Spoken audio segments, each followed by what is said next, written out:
गंगापुर नाम के एक छोटे से गांव में रामू नाम का एक गरीब मजदूर रहता था। वह रोज सुबह उठकर शहर जाता और मेहनत मजदूरी करके अपने परिवार का पेट पालता था। रामू के घर में उसकी बूढ़ी माँ, पत्नी गीता और दो छोटे बच्चे थे। हालांकि वे गरीब थे, लेकिन उनके दिल में दूसरों के लिए दया और प्रेम भरा था। रामू की एक खासियत थी कि वह कितना भी मुश्किल समय हो, कभी किसी की मदद करने से पीछे नहीं हटता था। गांव के लोग उसे नेक दिल रामू कहकर बुलाते थे।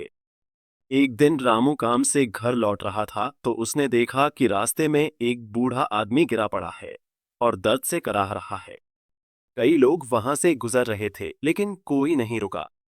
रामू तुरंत रुका और बूढ़े आदमी के पास गया। क्या हुआ बाबा, आप ठीक तो हैं? रामू ने चिंता से पूछा। बूढ़े आदमी ने कराहते हुए कहा, बेटा, मेरा पैर फिसल गया और मैं गिर गया हूं। लगता है पैर में चोट लगी है। मैं अकेला हूं, कोई मदद करने वाला नहीं है।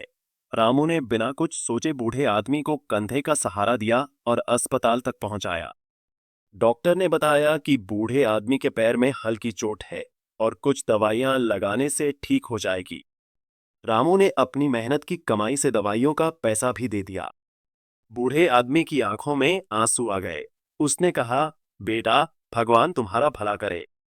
तुमने एक अजनबी की इतनी मदद की है। रामू ने मुस्कुराते हुए कहा, बाबा, ये तो मेरा फर्ज था।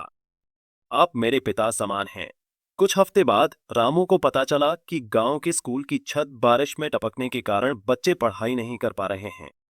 स्कूल के मास्टर जी बहुत परेशान थे, क्योंकि छत की मरम्मत का पैसा नहीं था। रामू ने सोचा कि अगर बच्चे पढ़ाई नहीं करेंगे तो उनका भविष्य खराब हो जाएगा। उसने अपनी पत्नी गीता से इस बारे में बात की। गीता ने कहा, जी हाँ, हमें कुछ करना चाहिए। हमारे बच्चे भी तो उसी स्कूल में पढ़ते हैं। रामू ने गांव वालों को इकट्ठा किया और सबसे स्कूल की मदद करने को कहा। लेकिन अधिकतर लोग अपनी अपनी मुश्किलों का रोना रोने लगे। तब रामू ने फैसला किया कि वह अकेले ही स्कूल की मदद करेगा। रामू ने 3 महीने तक अपनी आधी कमाई बचाई और स्कूल की छत की मरम्मत के लिए दे दी। मास्टर जी और बच्चे बहुत खुश हुए। पूरे गांव में रामू की तारीफ हुई। एक दिन रामू को पता चला कि गांव की एक विधवा औरत सुमित्रा देवी की बेटी की शादी है, लेकिन उसके पास पैसे नहीं हैं। सुमित्रा देवी रो रोकर अपना हाल बता रही थी। रामू का दिल द्रवित हो गया। उसने सोचा कि अगर लड़की की शादी नहीं हुई तो उसकी जिंदगी बर्बाद हो जाएगी। उस रात रामू और गीता ने बहुत सोच विचार किया। गीता ने कहा, हमारे पास जो गहने हैं उन्हें बेचकर सुमित्रा बहन की मदद करते हैं। रामू की आंखें नम हो गईं। उसने कहा, गीता, ये गहने तो तुम्हारी माँ ने दिए थे। गीता ने प्रेम से कहा, और कोई लड़की की माँ का दिल भी तो होता है। एक माँ दूसरी माँ की मदद क्यों न करे। अगले दिन रामू और गीता ने अपने गहने बेचकर सुमित्रा देवी की बेटी की शादी में मदद की। पूरा गांव इनकी उदारता को देखकर हैरान रह गया। इन सब अच्छे कामों के कारण रामू के पास पैसे की बहुत कमी हो गई थी। एक दिन उसकी माँ अचानक बीमार पड़ गई। डॉक्टर ने बताया कि उन्हें तुरंत ऑपरेशन की जरूरत है, वरना जान का खतरा है। रामू परेशान हो गया। ऑपरेशन का खर्च 20,000 रुपये था, लेकिन उसके पास केवल 2,000 रुपये थे। उसने सभी रिश्तेदारों से मदद मांगी, लेकिन सबने मना कर दिया। रामू रो रोकर भगवान से प्रार्थना कर रहा था। उसने कहा, हे भगवान, मैंने हमेशा दूसरों की मदद की है, अब मेरी माँ को बचा दो। अगली सुबह रामू के घर एक गाड़ी आकर रुकी। उसमें से एक अच्छे कपड़े पहने आदमी निकला। रामू ने उसे देखा तो वह वही बूढ़ा आदमी था जिसकी उसने कुछ महीने पहले अस्पताल में मदद की थी। बूढ़े आदमी ने कहा, बेटा रामू, मैं तुम्हें ढूंढ रहा था। मैं इस शहर का एक बड़े कारखाने का मालिक हूं। उस दिन तुमने मेरी जान बचाई थी। रामू हैरान था। उसे यकीन नहीं हो रहा था। बूढ़े आदमी ने आगे कहा, मैंने तुम्हारे बारे में पूरे गांव से पूछताछ की है। सबने बताया कि तुम कितने नेक दिल इंसान हो। स्कूल की मदद की, सुमित्रा की बेटी की शादी में मदद की, और न जाने कितने लोगों की मदद की है। मैंने सुना है कि तुम्हारी माँ बीमार है और तुम्हें पैसों की जरूरत है। यह लो 1,00,000 रुपये, तुम्हारी माँ का इलाज कराओ। रामू की आंखों में खुशी के आंसू आ गए। उसने बूढ़े आदमी के पैर छुए। बूढ़े आदमी ने आगे कहा, और हाँ रामू, मैं तुम्हें अपने कारखाने में सुपरवाइजर की नौकरी देना चाहता हूँ।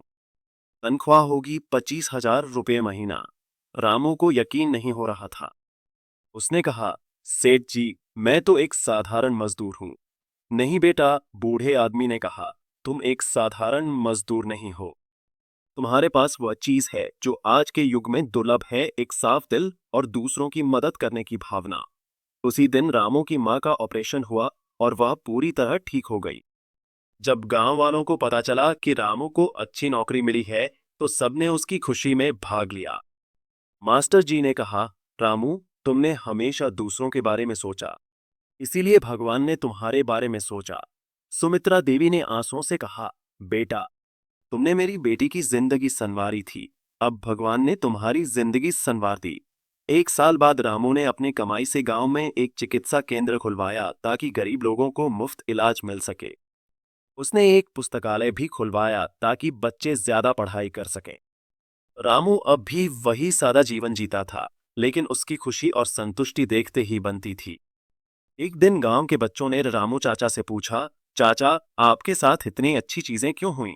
रामू ने प्रेम से कहा, बच्चों, मैंने सीखा है कि जब हम दूसरों की मदद करते हैं तो भगवान हमारी मदद करता है।